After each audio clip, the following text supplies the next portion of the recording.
Assalamualaikum warahmatullahi wabarakatuh. Salam sukses luar biasa, pemirsa Jember 1 TV. Kita tetap kembali di acara Inspirasi Sukses kerjasama Jember 1 TV dengan Asa Dreamland, perumahan di wilayah perkotaan dengan suasana pegunungan.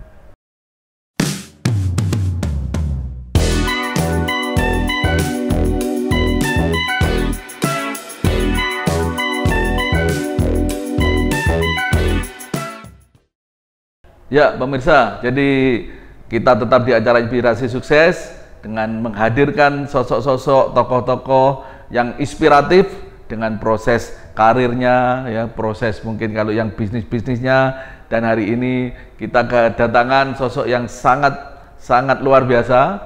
Ya, beliau ini seorang guru besar di Universitas Negeri Jember dengan latar belakang pendidikan yang luar biasa, dengan perjalanan yang luar biasa juga. Kita akan bertemu dan ngobrol banyak dengan Profesor Yuli Witono. Assalamualaikum, Prof. Waalaikumsalam. Gimana, sehat, Prof? Alhamdulillah sehat ya. Tetap semangat walaupun puasa. Jadi beliau ini ya sudah kayak saudara ini sama saya ini, sahabat ini. Gimana, Prof? Ramadan ini gimana, Prof? Aktivitas kayaknya tidak berkurang. Alhamdulillah tidak berkurang, malah makin produktif, Pak Nyoman. Ya, seperti yang dulu kita jumpa, selalu dengan spirit ya kita untuk bagaimana tidak bisa membedakan antara Ramadan dengan tidak Ramadan. Ya, Ramadan justru harus semakin produktif. Ya. Dan pemirsa, saya terus terang aja, yang paling susah menentukan waktu beliau untuk ngambil untuk syuting nih ya Prof Yuli ini, karena saking kesibukannya. Karena beliau kebetulan hari ini dipercaya diamanai untuk menjadi ketua LP2M. Ya. Kemudian beliau juga sudah sekian periode menjadi ketua KPRI. Ya. Dan beliau juga karena guru besar, beliau juga pasti masih aktif ngajar ya, Prof? Masih ya. Nah, ini gimana, Prof? Ini kok membagi waktunya gimana nih? Ya. Ngajar, LP2M, KPRI, bahkan pernah menjadi tenaga ahli juga nih, Prof, di pemerintahan daerah gitu. Iya, betul. Gimana, Prof, bagi waktunya ini, Prof? Jadi memang kita harus biasa terpola dengan ritme yang tugas-tugas yang banyak, karena tugas-tugas banyak itu jangan sampai jadi beban itu, Pak Nyoman itu. Saya ingat dulu ya, beliau ini Pak Nyoman ini guru inspirasi saya ya. Ketika saya belum pernah berbisnis tapi tidak dengan teori, tidak dengan ilmu, ya dengan beliau inilah akhirnya saya juga belajar ya, dan banyak hal termasuk bagaimana menjadi entrepreneur tidak hanya sekedar di dalam bisnis, tapi juga di dalam semua proses profesi ya. Jadi kalau semua kita lakukan dengan senang hati ya, ini bukan beban ya, kita lakukan ini adalah sebagai bentuk bentuk kita pertama bagaimana setiap tugas itu satu adalah membuat happy ya, membuat happy kita, membuat happy orang lain, dan kita hadir menjadi istilahnya menjadi solusi ya. Sehingga ketika kita bisa memberikan solusi, akhirnya kita bisa ringan ya, dan tidak pernah menjadikan beban. Apapun tugas yang diberikan pada kita, seberat apapun ya, kita selalu happy menerimanya, dan saya tidak pernah menolak tugas, apalagi kalau tugas itu untuk kebaikan ya. Memang, Prof, kalau di dunia saya sering ngisi motivasi nih, Prof, untuk karyawan begitu ya. Saya selalu sampaikan, berat tidaknya pekerjaan itu tidak hanya tergantung dari beban kerja, tapi juga tergantung perasaan. Ya, betul. Artinya kalau orang itu beban kerjanya berat tapi perasaannya enak, ya akhirnya juga ringan rasanya.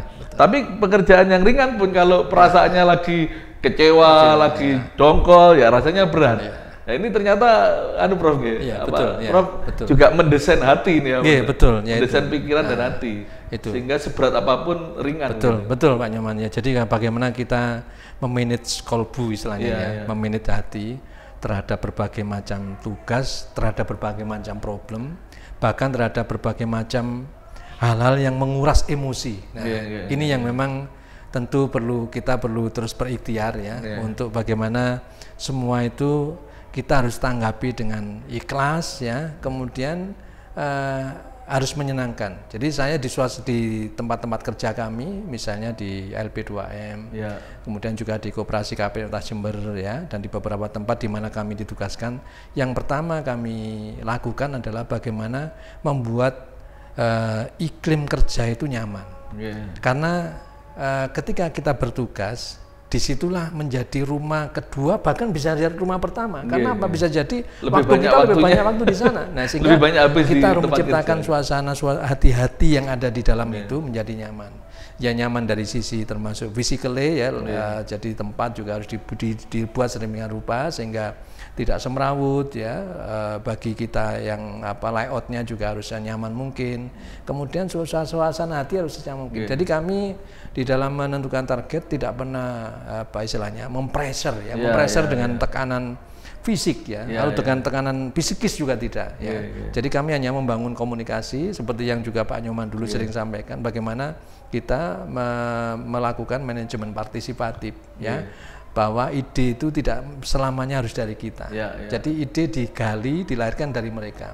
Saya juga membuat suasana rapat seperti KPRI karena tugas kita juga banyak Pak Nyoman, jadi memang ada extra time, ada waktu yang waktu yang lebih untuk kita siapkan, termasuk kalau di KPRI kebanyakan kami melakukan meeting atau rapat itu malam, malam bahkan sampai jam 11. Jadi KPRI itu mungkin biar dipahami gitu Prof ya, koperasi KPRI, Unta Jember, Koperasi Konsumen Pegawai Republik Indonesia. Oke, jadi ini koperasinya pegawai UNED lah ya. Betul. Ya. Itu mulai dosen sampai pegawai nggih?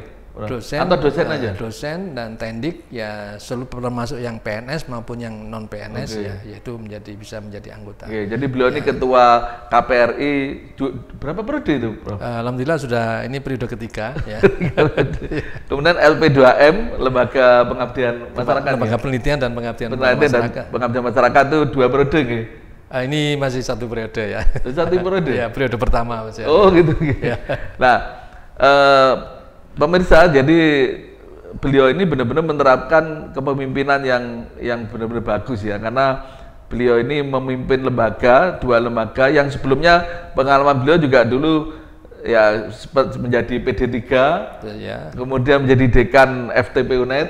Yang saya ingat dulu jadi dekan ini 1 periode, benar didorong untuk 2 periode. Nah, tapi itu nanti kita cerita, Prof. Nah, cuma gini, Prof, kan dalam memimpin ini kan kayaknya kebetulan kita sama-sama mendalami ilmu entrepreneurship, dan saya yakin bahwa entrepreneurship ini bisa diterapkan di semua institusi, betul. Termasuk di lembaga pendidikan, ya, termasuk koperasi dan seterusnya. Nah, makanya saya pun di politik ini juga saya membahasakannya ya kayak semacam politik yang entrepreneurship gitu loh. Betul. Jadi politisi yang entrepreneur gitu. Pemimpin yang entrepreneur, birokrat yang entrepreneur, akademisi yang entrepreneur. Nah, saya menilai Prof Juli ini ya seorang akademisi juga leader yang punya jiwa entrepreneur, sehingga dalam mengelola timnya atau anak buahnya ini luar biasa. Saya ingat waktu-waktu jadi dekan itu jenengan menerapkan meeting lesehan itu apa itu? Timoning. Itu mungkin bisa bisa menjadi pelajaran, Bro, bisa diceritakan gitu. Jadi tantangan kami saat itu kan mohon maaf ya para pemirsa sekalian. Jadi FTP, Fakultas Teknologi Pertanian ini salah satu fakultas di Unta Jember yang pertama dari sisi posisi itu agak belakang, mepet umum. Kedua dari sisi PNBP atau istilahnya dalam tanda petik APBN-nya itu waktu itu paling kecil. Nah, bagaimana dengan tantangan-tantangan ini ya? Itu kita bisa menjadikan ya bahwa fakultas ini harus bisa menunjukkan kinerja sebagai fakultas yang baik, yang terbaik, yang bereputasi ya, dan bisa bukan sekedar kalau kita bereputasi untuk gagah-gagahan, tapi bisa menjadikan self confident, kepercayaan diri dari seluruh sivitasnya. Mahasiswanya bisa menjadi percaya diri, lulusannya pun juga demikian, semua dosen juga demikian. Nah, itu tantangannya.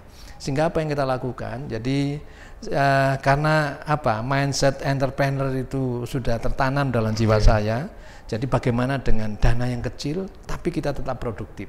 Dengan segala keterbatasan justru menumbuhkan kreativitas. Ini kan benar-benar spirit entrepreneurship. Jadi apa? Artinya kita harus bisa menjadi entrepreneur leader.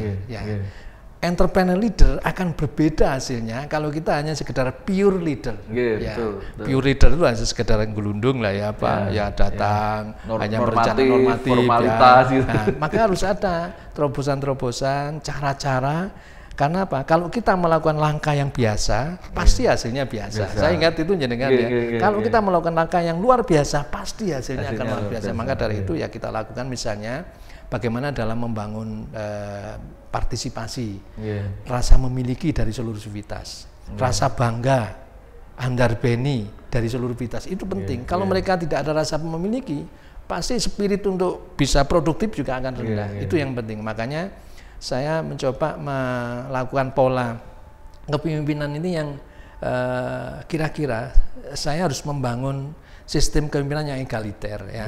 Jadi kebetulan saya juga tidak suka terlalu banyak ya hal yang birokratis, tidak suka yang formalitas ya. Jadi saya lakukan misalnya yang hal yang sederhana ya, itu saya ajak setiap bulan sekali itu ada team morning. Lesehan ya di lobinya fakultas, di mana semua orang di situ tidak peduli pimpinan sampai cleaning service itu duduk sama rendah, berdiri sama tinggi. Ketika di ruang sidang sudah sudah debatnya luar biasa, disepakati. Kadang-kadang di luar ruang sidang sudah berbeda. Tapi begitu di situ semua orang berbicara bebas. Nah, akhirnya team morning itu sering dirindukan. Bahkan teman-teman yang dipindah dari FTP itu dengan suasana hati yang nyaman kerja di situ tuh sampai tidak mau live dari grup, tidak mau, tetap mereka juga ada di anggota arisan atau apa. Jadi masih melekat gitu. Melekat di situ. Hal-hal yang kreatif, hal-hal yang memang inovasi atau unik. Itu memang susah dilupakan. Nah, itu. Karena itu akhirnya berbuah Pak Nyoman. Alhamdulillah di ujung masa jabatan saya tentu dengan kerja bersama bagaimana, karena kalau kita mimpin di universitas atau di perguruan tinggi kan tempatnya orang-orang pinter kan. Nah, oleh karena itu jangan sampai kita itu minteri juga. Kalau kita minteri ya habis sudah. Tapi bagaimana kita hadir sebagai orang yang bisa memberikan solusi, mendengar ya, kita uangkan ya, karena semua itu juga manusia. Mulai dari CS sampai yang namanya profesor sampai yang orang senior. Bahkan saya waktu itu punya band yang namanya CS Band, yaitu Cleaning Service Band ya. Jadi kami bersama-sama CS ya, itu buat band. Dan alhamdulillah di ujung masa jabatan kami waktu itu 2015-2016 FTP UNED berkinerja terbaik se-Untas Jember. Itu menjadi kenangan yang kinerja terbaik se-Untas Jember ya. Nah, dengan kondisi yang terbatas. Artinya dengan segala keterbatasannya itu akhirnya bisa dengan kreativitas tadi, dengan upaya kepemimpinan yang kreatif, yang tidak sekedar ala kadarnya, itu bisa memunculkan menjadi fakultas yang berkinerja itu tadi? Kinerja terbaik. Ada sertifikatnya, itu ada di ruang sidang, ruang dekan sampai sekarang ya. Nah, waktu itu saya heran bro, berkinerja terbaik, terus masih 1 periode, terus jenengan kok tidak meneruskan? Malah waktu itu saya ingat jenengan buat konser dengan tema apa itu bro? Mini konser ya, menuju Medan Juang Baru. Menuju saat itu ya. Saya sampai bertanya-tanya, ini masih 1 periode dengan kinerja yang sangat positif dan diakui oleh universitas, malah jenengan tidak melanjutkan di periode berikutnya. Karena memang kami juga harus menghargai, kita punya fatsun ya di FTP itu, karena kan regenerasi harus berjalan terus. Kita tidak mungkin bahwa lembaga ini milik bersama, bukan milik saya. Ya. Ada satu dalam tanda petik konvensi, ya sudah sekali cukup. Ya, ini harus kita langgengkan. Ya, walaupun ini adalah ujiannya didorong, bayangkan di ujung masa jabatan terbaik kinerjanya. Ya pasti ini sangat beralasan, sangat justified kalau saya misalnya meneruskan. Tapi alhamdulillah saya tidak seperti itu. Justru saya membuat satu jalur, kalau saya bayangkan jalur sutra untuk saya menuju Medan Juang Baru. Saatnya harus berakhir dan saatnya saya harus melangkah. Dan yang lebih penting lagi Pak Nyoman, bukan ketika kita menjabat, ketika kita tidak menjabat, bagaimana seorang entrepreneur ini tidak mati gaya, tidak mati langkah. Lah itu Pak Nyoman. Luar biasa. Baik pemirsa, jadi luar biasa beliau, karena saya mengikuti betul dan waktu itu saya juga sangat masih kena lah secara perasaan waktu itu dengan beliau membuat sebuah konser mini menuju Medan Juang Baru gitu. Jadi saya sangat terngiang dan medan barunya, dan tadi beliau juga nyampaikan seorang entrepreneur itu tidak boleh menyerah dan tidak boleh mati dalam proses menuju medan-medan perjuangan berikutnya. Dan seperti apa perjalanan berikutnya pemirsa, kita akan sambung setelah yang lewat satu ini.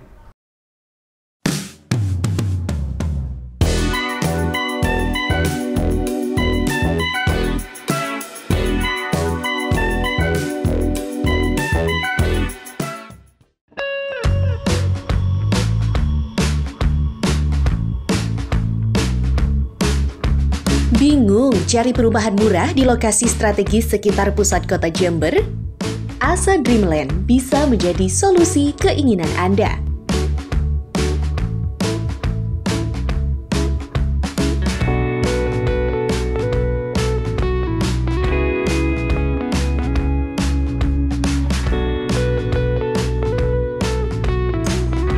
Subsidi yang terletak di jantung kota Jember, tepatnya di Jalan Merpati, Kelurahan Patrang, Kecamatan Patrang.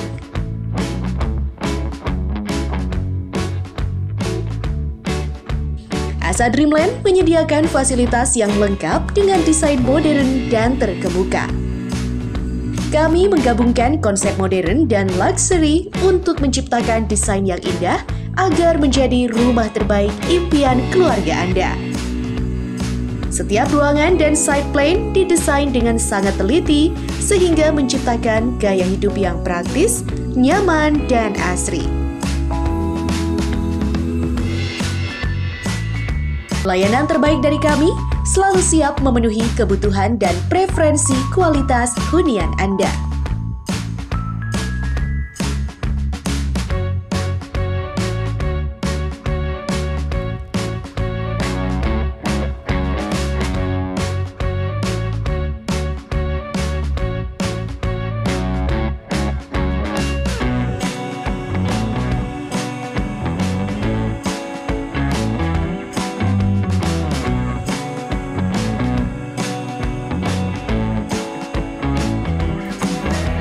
Asa Dreamland adalah perumahan bersubsidi yang bisa menjadi solusi impian Anda.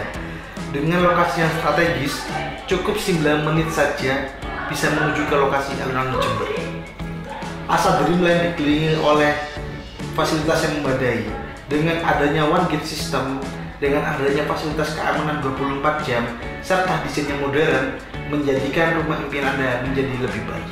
Kami mengusung konsep rumah yang modern dan menciptakan desain yang indah untuk menjadi rumah impian keluarga Anda, serta lingkungan yang tertata rapi dengan adanya pemandangan-pemandangan yang cukup indah jika kita melakukan aktivitas di sore hari, serta adanya playground di setiap tahap. Setiap ruangan kami desain dengan sangat teliti, begitupun juga dengan unit-unit kita tata dengan sangat rapi agar menciptakan gaya hidup yang praktis dan juga nyaman bagi Anda. Mari bertemu bersama Asa Dreamland, Grow Big with ABM.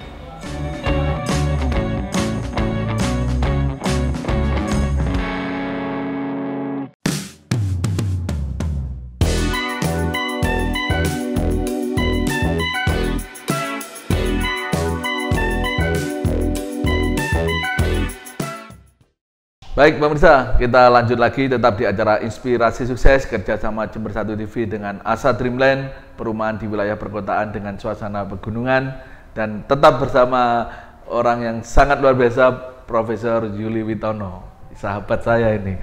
Dan perjalanan yang tadi Prof, artinya menuju medan juang berikutnya. Dan memang kalau kita yakin, yang tadi pertama memang kita tidak boleh mati, seorang entrepreneur punya jiwa entrepreneur tidak boleh mati. Yang kedua, memang kita harus yakin bahwa takdir Allah itu pasti terbaik untuk kita. Dan ketika kita yakin, kita ini sebenarnya dipersiapkan oleh Allah itu untuk amanah-amanah berikutnya yang lebih baik mungkin. Nah, terus akhirnya saya melihat jenengan juga ternyata mengalami ada amanah yang lain yang lebih besar. Gimana Prof? Setelah jadi proses itu? Benar Pak Nyoman. Jadi saya bersama dengan para entrepreneur seperti jenengan ya dan kawan-kawan ya. Jadi memang saya ingat dulu teman-teman para motivator itu ya. Kalau kita ingin sukses ya sederhananya kumpullah dengan orang-orang sukses. Kalau kita ingin menjadi pebisnis sukses ya kumpullah dengan banyak-banyak orang sukses, orang pebisnis sukses ya. Nah, Jadi tantangan berikutnya memang justru ketika kita tidak menjabat. Nah, apakah kita mati gaya? Bagi seorang entrepreneur itu tidak. Justru saat itu saya merasakan seperti tidak punya waktu. Justru pada saat saya turun dari setelah lepas dari jabatan. Kenapa para pemirsa dan juga semua hadirin ya? Jadi begini, selama kita dari setiap fase ini kita harus membuat menorehkan prestasi. Setiap fase, setiap fase memang mungkin saya bukan yang terbaik, ya, tapi lakukan yang terbaik, ya, lakukan yang maksimal, ya, termasuk kita mendedikasikan tugas secara maksimal, berpartner, bermitra dengan maksimal, membangun jejaring dengan maksimal, dengan amanah. Nah, tanaman-tanaman itu akan berbuah. Walaupun pada saat kita tidak menjabat. Bahkan saya merasakan saat itu saya hampir jarang pulang rumah ketika saya tidak menjadi dekan. Karena apa? Ya tidak ada ikatan ikatan jabatan dalam tanda petik adalah ikatan tugas yang memang setiap hari, karena kalau dari pejabat kan ada rutinitas setiap hari yang harus dilakukan. Kalau sampai kita tidak berada di tempat kan tentu juga akan menjadi persoalan ya. Layanan bisa jadi terganggu, bisa jadi saat itu kan belum di dunia digital yang full ya. Nah, sehingga yang saya lakukan adalah bagaimana ternyata jejaring-jejaring itu, tanaman-tanaman itu berbuah. Di masa saya tidak menjabat, justru undangan sebagai narasumber, ya termasuk di dalam dan luar negeri, yang itu yang saat, dan bahkan saya sering nyonya itu hanya ketemu saya di bandara, tukar koper saja. Saat itu, walaupun mungkin dulu kan ada istilah biasanya anggota dewan, ya, anggota dewan tukar koper di bandara. Ini saya bukan apa-apa, ya justru malah luar biasa saat itu. Seperti itu ya, gitu. nah, malah seperti itu. Nah. Itu karena tanaman-tanaman kita, sehingga kalau kita menanam pasti menuai. Kita menanam padi, jangan khawatir, kita akan memanen padi. Nah, tanaman-tanaman itulah justru pengalaman-pengalaman kita pernah menjabat, pengalaman-pengalaman baik kita, best practice, lesson learn yang pernah kita, itu akan menjadi sangat menjadi inspirasi dan referensi dari banyak orang.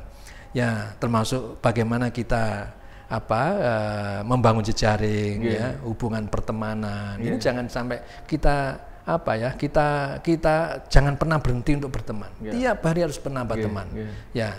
Nah, seperti itu. Karena teman banyak, jejaring banyak, itu yang juga menjadi jadi akhirnya kita tidak menjabat, tapi karena waktu menjabat ini tanamannya juga bagus dan memang jejaringannya juga terbangun dengan baik. Setelah tidak menjabat pun akhirnya juga malah banyak istilahnya banyak diundang oleh pihak-pihak yang istilahnya menginginkan jenengan menjadi narasumber sampai ke luar negeri, sampai ke luar negeri. Saya lihat sampai ini kemana-mana Korea, Thailand, sampai Jepang dan seterusnya. Eropa juga ada. Ya, alhamdulillah di Jerman pernah. Jadi dan juga ingat para pemirsa, saya pernah ke luar negeri dan menjadi narasumber itu, saya bukan lulusan luar negeri loh ya. Saya murni S1, S2, S3, SD sampai SMA. Ternyata S2, S3 satu alumni. Ya, satu alumni ya, kan. Tapi saya cuma S1. Jadi beliau ini alumni Brawijaya Malang. S2, S3-nya. Kebetulan saya ketua IK alumni Brawijaya. Jadi beliau nanti anggota saya. Jadi hanya lulusan dalam negeri tapi menjadi narasumber di banyak negara ya, Prof? Alhamdulillah, alhamdulillah. Itu dalam bidang apa, pangan gitu? Memang yang utama adalah tentu terkait dengan pengembangan ilmu ya, dengan keilmuan saya sebagai seorang food technologist atau saya dalam keahlian saya sebagai teknologi pangan dan hasil pertanian. Tentu juga mereka melihat kita juga karena karya-karya kita, karena jejaring yang hubungan baik ya. Jadi karya kita yang bisa diakses. Jadi kalau sekarang kan tidak sulit Pak Nyoman, kalau kita ingin melihat portofolio para pakar terutama dosen ya, atau mungkin kalau jenengan misalnya mohon maaf karena ini kita berbicara di kampus misalnya, siapa misalnya kalau kita mengundang orang dari kampus A, B, C, namanya siapa, kita tinggal search saja, search di Google Scholar atau di Scopus atau di intinya pokoknya di website itu akan ketemu. Itulah siapa Yuli Witono, karyanya sampai di mana, indeksasinya betul akuarium itu betul dilihat, itu diantaranya. Selain mungkin juga komunikasi yang kita bangun selama ini, itu yang membuat orang itu mengenal kita. Nah, Prof, ini saya lihat jenengan kan juga mengutamakan hubungan, komunikasi, silaturahmi. Saya pun kan merasakan karena saya juga orang merantau, kita bisa tumbuh, survive, bahkan eksis dan berkembang. ya karena kita punya jejaring, punya hubungan baik, dan hubungan ini nggak dibiarkan ya, tetap harus dijalin gitu. Nah ini memang dulu kayaknya lahir juga dari aktivis mahasiswa berarti. Saya lihat jenengan kan dari organisasi kemahasiswaan yang sangat aktif, sehingga ini memang berbuah sekarang ya Bro? Ya betul, itu yang saya tanamkan juga ke adik-adik mahasiswa. Adik-adik mahasiswa saya sampaikan, akademik itu penting dan harus dicapai, karena itu target minimal. Kalau bisa IPK itu di atas 3, syukur-syukur sekarang kan tidak sulit mencapai IPK di atas 3,5. Ya, itu penting, jadi jangan sampai diabaikan. Tapi juga yang lebih penting lagi, bagaimana tetap menjaga keseimbangan antara akademik dan non akademik, antara hard skill dengan soft skill. Soft skill diperoleh di mana? Ya dalam kegiatan-kegiatan kemahasiswaan, dalam organisasi kemahasiswaan. Ya, itu penting karena seperti yang sudah dirilis oleh World Economic Forum bahwa sebenarnya keahlian apa yang dibutuhkan. Ya, coba dicek ya, tahun 2015 bahkan tahun 2020 merilis bahwa kemampuan yang utama itu adalah complex problem solving. Nah, complex problem solving itu apa? Para pemirsa dan Pak Nyoman saya kira sudah paham ya. Jadi itu adalah bagaimana seseorang, apalagi di masa sekarang ini, mampu menyelesaikan masalah-masalah yang kompleks. Bahkan masalah itu yang tidak terprediksi sebelumnya, mungkin belum pernah belajar. Nah, itu berarti lebih ke pola pikir. Nah, termasuk ya diantaranya kemampuan interpersonal skill, ya kemampuan di dalam menyelesaikan masalah, mengambil keputusan dengan cepat, ya mengambil keputusan berdasarkan sains tentunya. Ilmu tidak boleh ditinggalkan.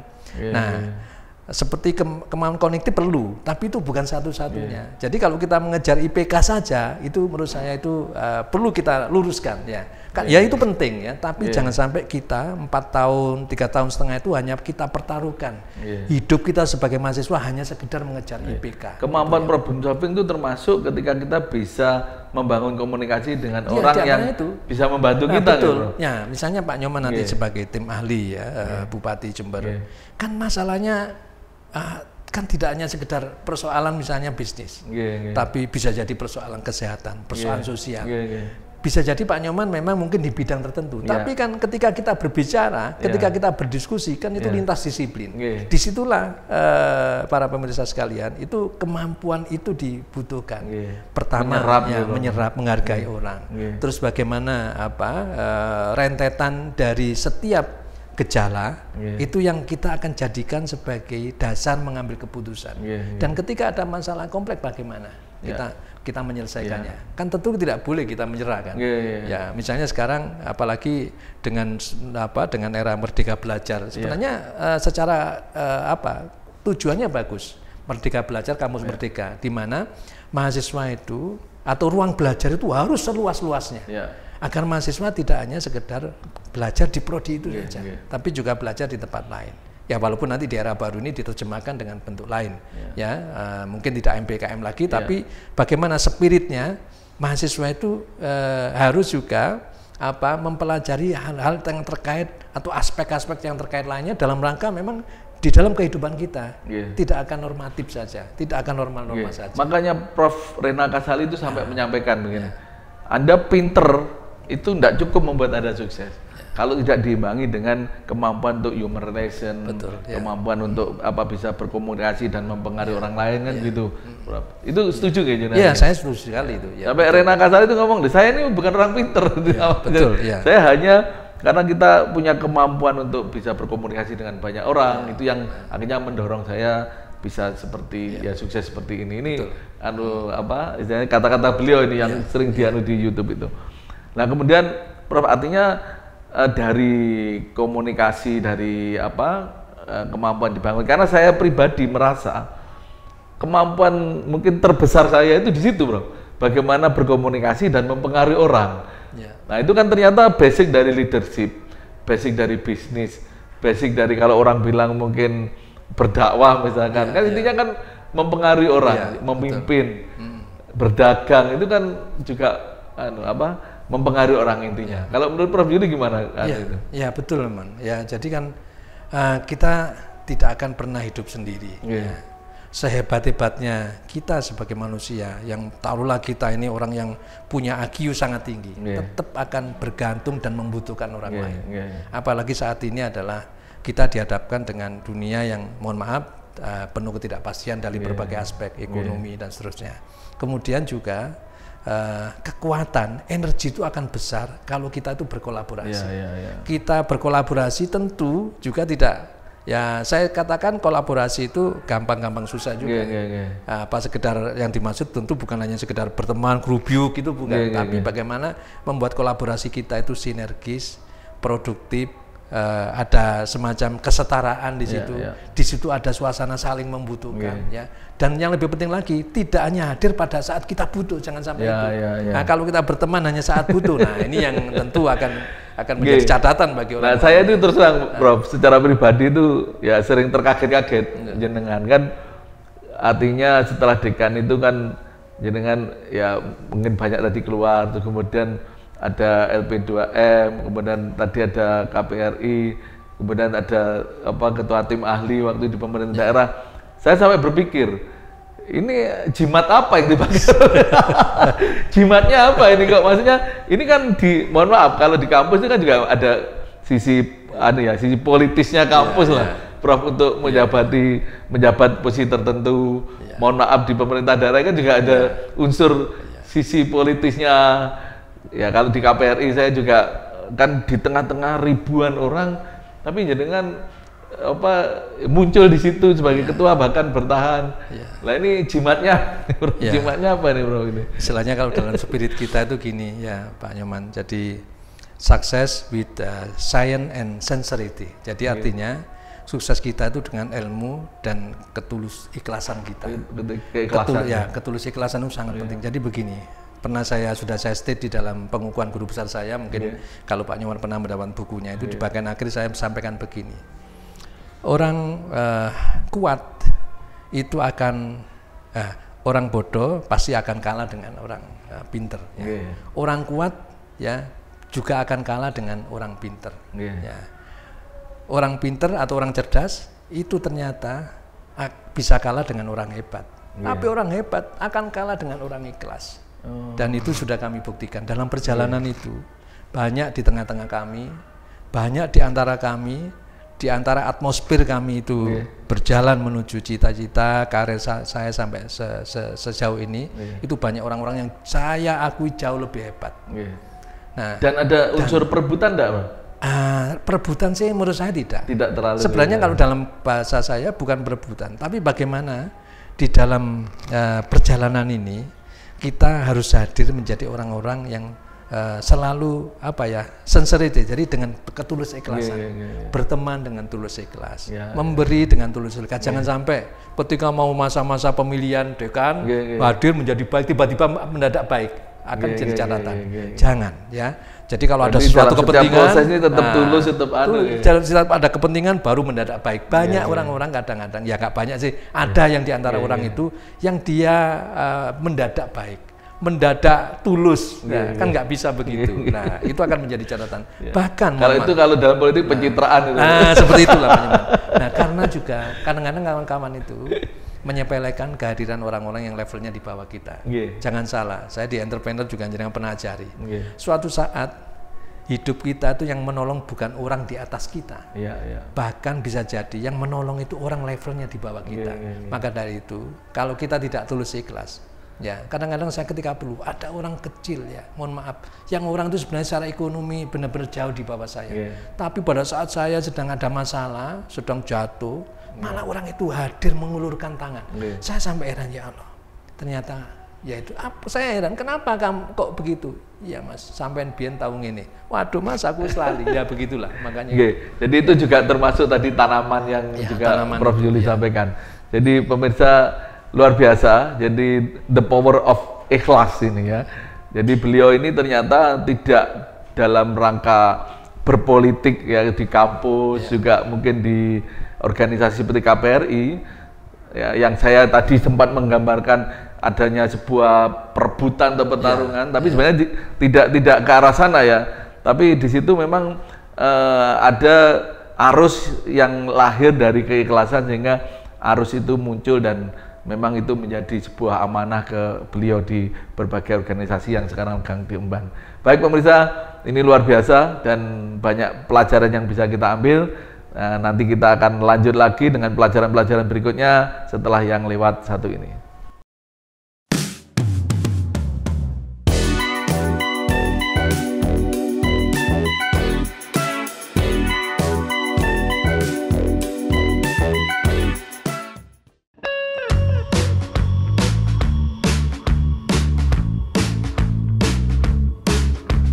Bingung cari perumahan murah di lokasi strategis sekitar pusat kota Jember?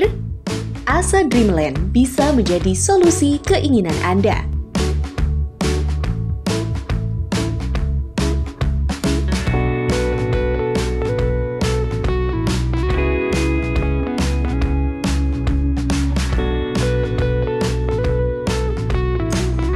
Subsidi yang terletak di jantung kota Jember, tepatnya di Jalan Merpati, Kelurahan Patrang, Kecamatan Patrang.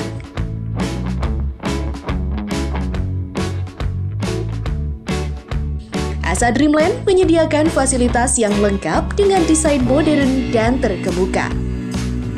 Kami menggabungkan konsep modern dan luxury untuk menciptakan desain yang indah agar menjadi rumah terbaik impian keluarga Anda. Setiap ruangan dan side plan didesain dengan sangat teliti sehingga menciptakan gaya hidup yang praktis, nyaman, dan asri. Layanan terbaik dari kami selalu siap memenuhi kebutuhan dan preferensi kualitas hunian Anda.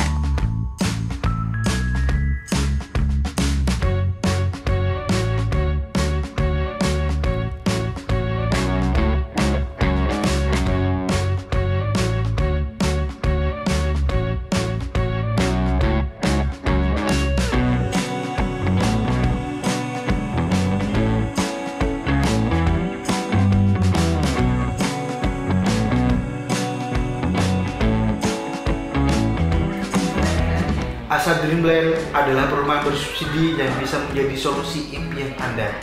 Dengan lokasi yang strategis, cukup 9 menit saja bisa menuju ke lokasi alun-alun Jember. Asa Dreamland dikelilingi oleh fasilitas yang memadai. Dengan adanya one gate system, dengan adanya fasilitas keamanan 24 jam, serta desain yang modern, menjadikan rumah impian Anda menjadi lebih baik. Kami mengusung konsep rumah yang modern dan menciptakan desain yang indah untuk menjadi rumah impian keluarga Anda, serta lingkungan yang tertata rapi dengan adanya pemandangan-pemandangan yang cukup indah jika kita melakukan aktivitas di sore hari, serta adanya playground di setiap tahap. Setiap ruangan kami desain dengan sangat teliti, begitupun juga dengan unit-unit kita tata dengan sangat rapi agar menciptakan gaya hidup yang praktis dan juga nyaman bagi Anda. Mari bertemu bersama Asa Dreamland, Grow Big with ABM.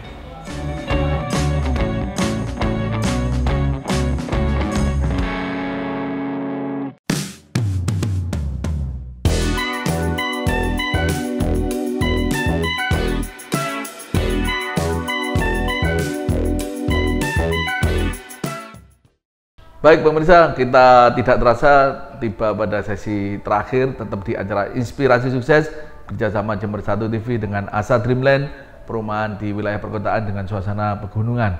Dan hari ini kita tetap dengan Prof. Yuli yang dengan segudang prestasinya, dan saya termasuk orang yang memang salut sama beliau, ya tidak ada matinya, bahkan sering mengejutkan buat saya yang kadang-kadang lama nggak ketemu, tahu-tahu beliau menduduki posisi tertentu, dan semuanya alhamdulillah yang beliau sampaikan tadi, setiap fase harus menorehkan hasil yang positif. Dan bagaimana ini bisa seperti itu?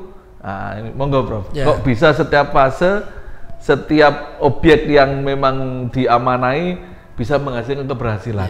Yeah. Termasuk mungkin ada penghargaan yang juga diterima. Monggo. Saya setuju dengan pernyataan Ya, Pak Bupati kita sekarang. Jadi yang diperlukan dalam organisasi itu bukan Superman, tapi super team. Super team itu yang kami jalankan. Jadi leadership ya. Jadi jangan sampai kita memimpin sendirian, hebat sendirian. Saya ingin semua kalau hebat, semua harus hebat. Semua sukses, satu sukses harus semua sukses. Satu mendapatkan rezeki, semua harus mendapatkan rezeki. Itu yang saya terapkan. Sehingga bagaimana misalnya kita memanage beberapa lembaga tadi, apakah menjadikan, mohon maaf, kepontal-pontal. Alhamdulillah dengan kerja-kerja super tim tadi, ini menjadikan semua bisa berjalan dengan baik on the track. Jadi misalnya ketika saya pernah memanage bisnis kuliner, ya terus terang berhenti karena saya banyak amanah, itu bisa sampai pernah menjadi juara satu di Jember, pernah kuliner ya, makanan tradisional. Di Jawa Timur, Jawa Timur pernah finalis, ya itu juga. Dan makanannya itu luar biasa. Saya mendatangkan banyak teman, itu sampai ada teman ahli kuliner tuh bilang, ini konten, saya ingat bahasanya, konten dan kontesnya itu luar biasa. Maksudnya tampilannya bagus, rasanya juga luar biasa. Itu. Nah, seperti itu juga itu ada ilmu technopreneurship ya, kalau entrepreneur, pengembangan dari entrepreneurship itu. Kemudian di Dekan alhamdulillah juga di ujung masa jabatan sampai prestasi, mengantarkan fakultas yang saya pimpin menjadi yang terbaik ya kinerjanya 2 tahun berturut-turut. Dan itu saya akui bukan kerja saya pribadi. Ya. Kemudian bahkan ya di KPRI, Koperasi Untas Jember. Koperasi itu terkenal, terkenal ya. Yang kaya hanya pengurusnya, yang kaya pengurusnya. Paling mungkin image-nya orang, aduh koperasi ya gitu-gitu doang, paling ya katro ya, terus gitu-gitu doang lah, kuno-kuno lah. Bagaimana sekarang koperasi pun kita manage ya dengan kebersamaan pengurus dan pengawas itu ya, dengan pengelola, akhirnya bisa tampil menjadi koperasi. Dan bahkan saya pernah diundang ya terakhir dalam bulan September 2024 oleh Menteri Koperasi untuk mendapatkan penghargaan sebagai tokoh tokoh bakti koperasi dan UMKM, dan itu langsung saya diberikan langsung oleh Menteri di Palembang saat itu. Nah, itu menunjukkan apa? Rekognisi tidak hanya dari internal kita sendiri, rekognisi oleh suatu organisasi yang memang sudah kredibel. Menteri Koperasi kan memang itu adalah yang menaungi koperasi. Dan bagaimana bahkan di masa pandemi, Pak Nyoman, itu kami tidak satu pun ada PHK di masa pandemi itu. Jadi tidak ada satu pun yang kami PHK. Dan alhamdulillah juga koperasi justru bisa menorehkan keuntungan ya, SAU dan sehat jiwa raga, artinya keuangan juga sehat ya, dan organisasi sehat, alhamdulillah ya. Bahkan sampai saya diberi amanah sampai periode ketiga ya. Padahal koperasi itu kan sebenarnya jauh dari saya dari Fakultas Teknologi Pertanian. Jadi ketika saya diberi amanah itu ya tentu harus saya belajar banyak. Dan apa yang saya lakukan? Sekali lagi membangun super team. Jadi saya lakukan semua itu dengan delegasi tugas sesuai dengan tupoksinya masing-masing, dan saya juga membelajarkan diri dan teman-teman. Kita mempunyai tupoksi, tapi jangan sampai kita buta dengan tupoksi teman. Kadang-kadang kita harus hadir untuk membantu. Di mana yang perlu kita bantu. Ya, itu yang saya katakan adalah implikasi dari inovasi dan era digital saat ini. Jadi tidak bisa kita itu hanya sekedar wah saya punya tupoksi ini kemudian cuek dengan yang lainnya. Nah, kemudian juga bagaimana di setiap institusi pengambilan keputusan selalu kami libatkan ya sebanyak mungkin ya, semendalam mungkin dengan seluruh unsur. Jadi unsur pengurus, pengawas ya, kemudian unsur pengelola. Bahkan kami juga berprinsip begini, pengelola itu harus naik kapasitasnya. Jadi kami harus ajak rapat-rapat itu. Kenapa? Ilmunya juga harus bertambah. Akhirnya apa? Pengelolanya bertambah. Jadi tidak hanya sekedar pengelola itu seperti robot yang mengikuti perintah kita, tidak. Pengelola harus juga punya kreativitas. Nah, makanya di koperasi pun juga kita ajarkan pengurus pengawas itu dengan capacity building, dengan untuk meningkatkan kapasitas entrepreneurship-nya. Kenapa? Biar tidak. Saya awal-awal dulu waktu memimpin juga itu sempat kehilangan jiwa entrepreneur, karena semua ada aturan ini nggak boleh aku. Akhirnya apa? Wah, ini kalau seperti ini saja kita tidak akan maju. Makanya harus kita rekonsiliasi gimana peraturannya yang jangan sampai dilanggar. Kemudian bagaimana kreasi-kreasi kita lakukan. Nah, kuncinya memang apa? Keberanian mengambil resiko.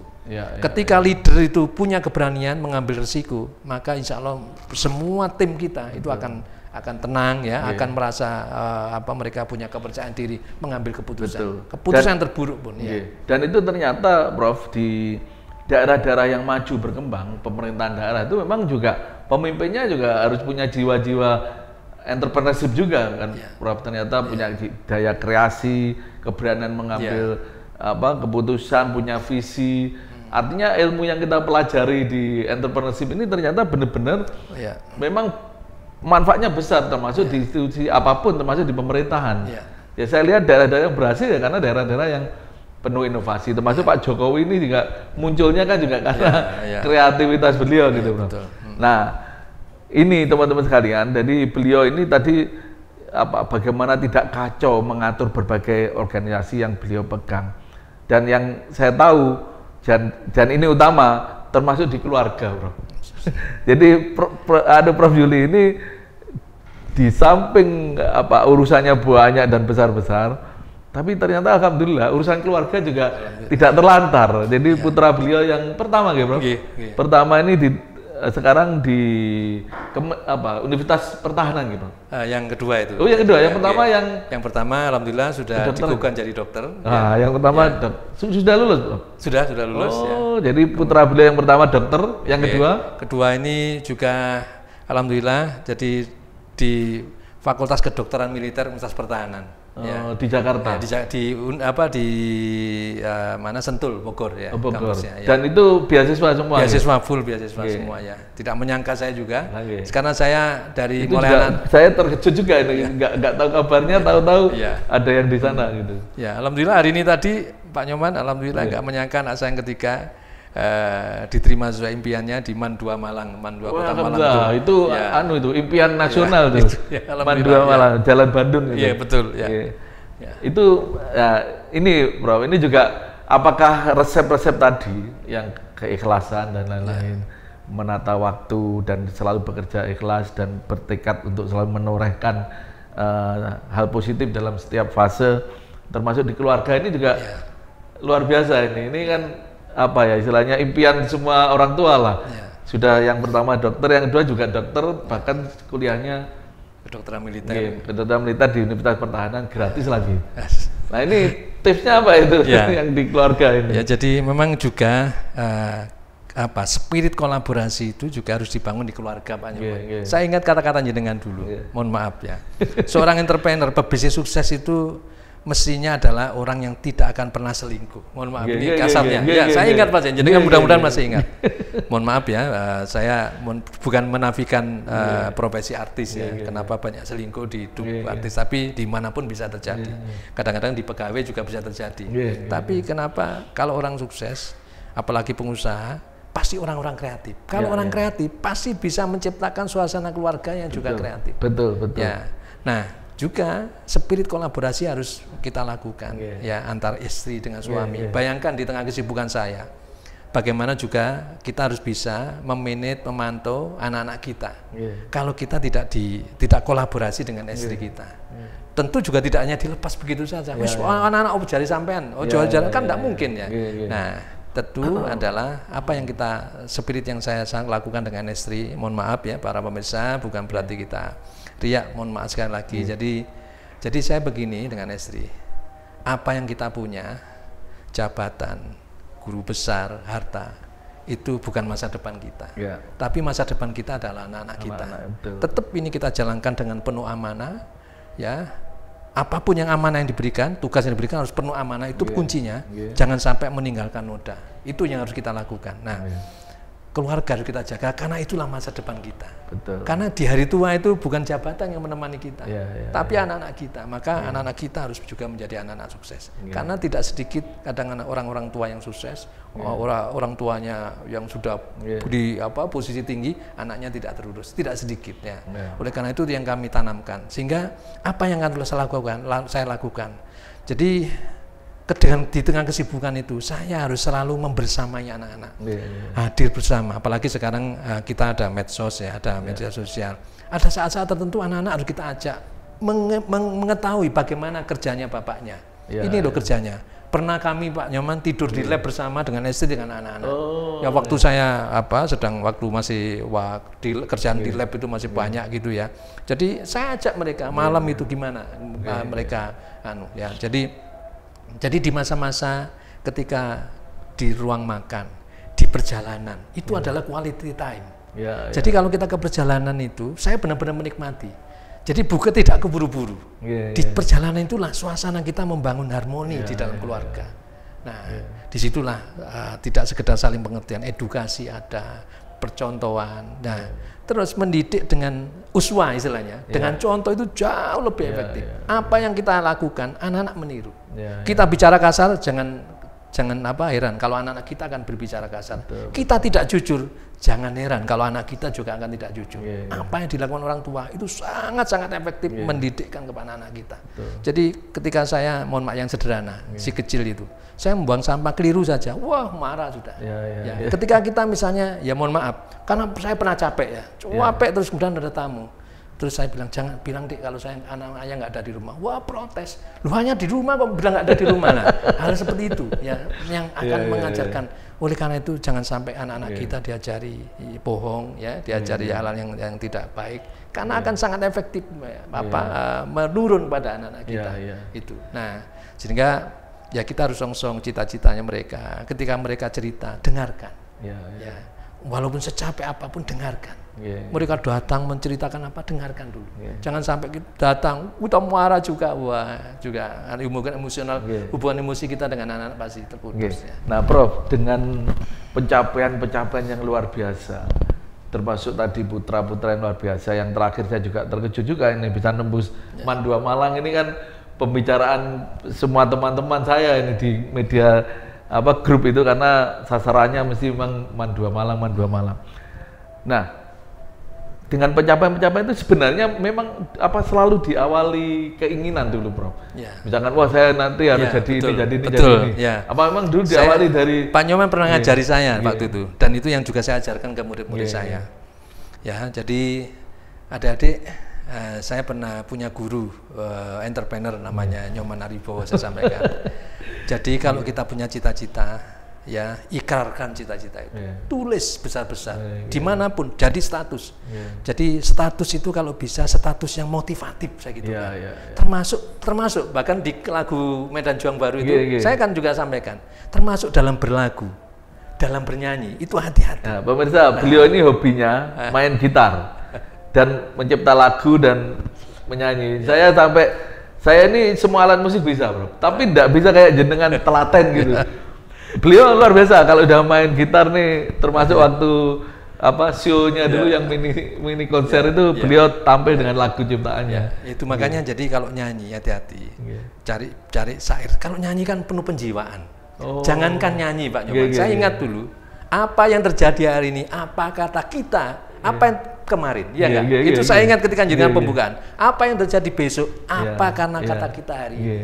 Makanya kalau kita berkata-kata harus hati-hati, termasuk bernyanyi. Nah, itu yang pertama. Itu juga kita tanamkan anak-anak saya yang nomor 3 itu.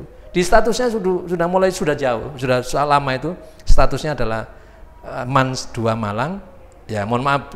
Terus kampus, ya saya sebutkan kampus terbaik ya. Ternyata tembus ya karena dia terus jadi cita-cita terus dipasang untuk membangun mimpi itu ya. Yang kedua Pak Nyoman, yang penting sekali, alhamdulillah, tanamkan ke anak-anak kita dengan darah-darah yang bersih. Jadi rezeki yang halal itu penting sekali. Jadi kemudian saya katakan kerja ikhlas itu ya, melayani, berteman yang ikhlas. Ya. Saya akan pernah punya posisi yang dimana apapun saya bisa. Tapi alhamdulillah ya mudah-mudahan sampai sekarang terjaga. Karena kalau kita di luar sistem, kita bicara idealis wajar. Tapi ketika ada di dalam sistem, itu tantangan. Alhamdulillah. Di tengah pusaran kekuasaan dan pengaruh yang sebenarnya bisa saya gunakan dengan berbagai fitnah dan seterusnya, alhamdulillah itu saya jaga Pak Nyoman. Dan kami yakin Bahkan kalau seandainya saya ingin bisa kaya jauh lebih bisa. Tapi alhamdulillah walaupun orang banyak yang kaget, kok masih seperti ini saja, nggak apa-apa. Karena rezeki itu bukan mesti uang, bukan mesti rumah yang mewah, bukan mesti mobil yang bagus. Bisa jadi kesehatan, bisa jadi anak-anak kita tiba-tiba. Nah itu loh Pak Nyoman. Saya termasuk saksi hidupnya proses beliau ini. Artinya dengan kekuasaan yang dipegang, yang berpeluang ya, berpotensi untuk melakukan apa saja, atau dalam tanda kutip bisa memperkaya diri, tapi beliau tetap tidak tergoyahkan ya. Tapi alhamdulillah harta-harta yang rezeki-rezeki yang memang luar biasa juga didapatkan dari sisi yang lain. Nah ini Prof, di akhir pembicaraan kita Prof, mungkin ada pesan-pesan untuk masyarakat, untuk pemirsa, kunci sukses itu menurut Prof seperti apa? Para pemirsa, Pak Nyoman dan kawan-kawan sekalian, jadi sebenarnya sukses itu adalah hak kita semua orang. Tuhan menciptakan kita, lahir di bumi itu, semua sudah diberikan kafling dan hak untuk sukses, semuanya. Tapi di dalam perjalanan, ternyata sukses itu hanya dimiliki oleh sebagian orang. Kenapa itu bisa terjadi, para pemirsa sekalian? Karena di antara kita tidak banyak yang tahu jalan sukses. Dan di antara kita sudah tahu jalan sukses, tidak segera mengejarnya. Dan di antara kita sudah tahu jalan sukses harus dengan integritas, kita mengabaikan integritas itu. Dan di antara kita sudah tahu itu adalah kunci sukses, tapi kita tidak pernah menggunakan kunci itu. Jadi intinya seperti itu Pak Nyoman. Luar biasa, baik, luar biasa, mantap. Terima kasih Prof. Jadi hari ini pemirsa kita mendapatkan banyak ilmu, ya, banyak pengalaman yang luar biasa, yang tentunya bisa kita terapkan dalam kehidupan kita. Termasuk saya pribadi ini juga sering diskusi, sering ngobrol sama beliau, banyak hal yang juga saya terapkan dalam kehidupan saya, dan mudah-mudahan ini juga menginspirasi masyarakat dimanapun berada. Terima kasih, kita akan hadir kembali di acara Inspirasi Sukses, tetap bersama Jember1 TV dengan Asa Dreamland, perumahan di kawasan perkotaan dengan suasana pegunungan. Assalamualaikum warahmatullahi wabarakatuh, salam sukses luar biasa.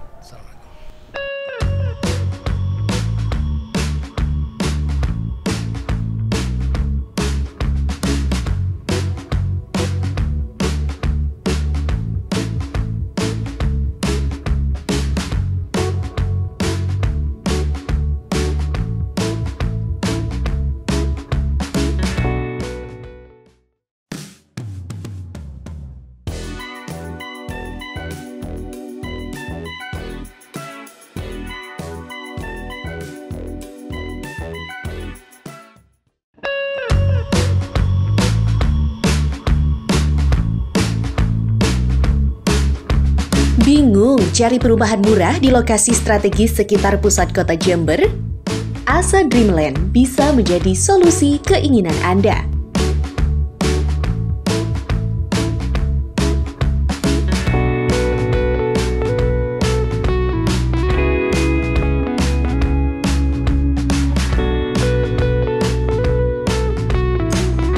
Subsidi yang terletak di jantung kota Jember, tepatnya di Jalan Merpati, Kelurahan Patrang, Kecamatan Patrang.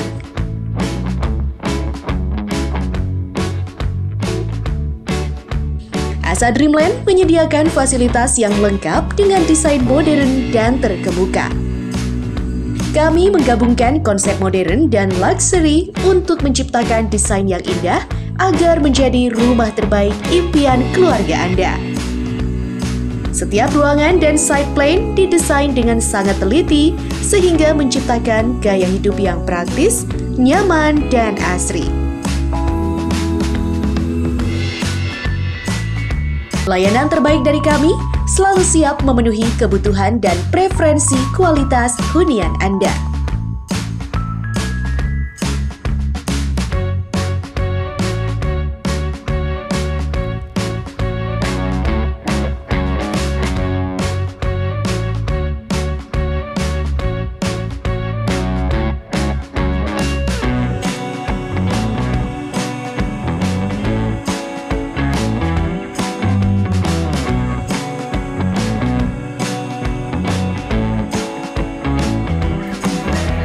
Asa Dreamland adalah perumahan bersubsidi yang bisa menjadi solusi impian Anda. Dengan lokasi yang strategis, Cukup 9 menit saja bisa menuju ke lokasi alun-alun Jember. Asa Dreamland dikelilingi oleh fasilitas yang memadai. Dengan adanya one gate system, dengan adanya fasilitas keamanan 24 jam, serta desain yang modern, menjadikan rumah impian Anda menjadi lebih baik. Kami mengusung konsep rumah yang modern dan menciptakan desain yang indah untuk menjadi rumah impian keluarga Anda, serta lingkungan yang tertata rapi dengan adanya pemandangan-pemandangan yang cukup indah jika kita melakukan aktivitas di sore hari, serta adanya playground di setiap tahap. Setiap ruangan kami desain dengan sangat teliti, begitupun juga dengan unit-unit kita tata dengan sangat rapi agar menciptakan gaya hidup yang praktis dan juga nyaman bagi Anda. Mari bertemu bersama Asa Dreamland, Grow Big with ABM.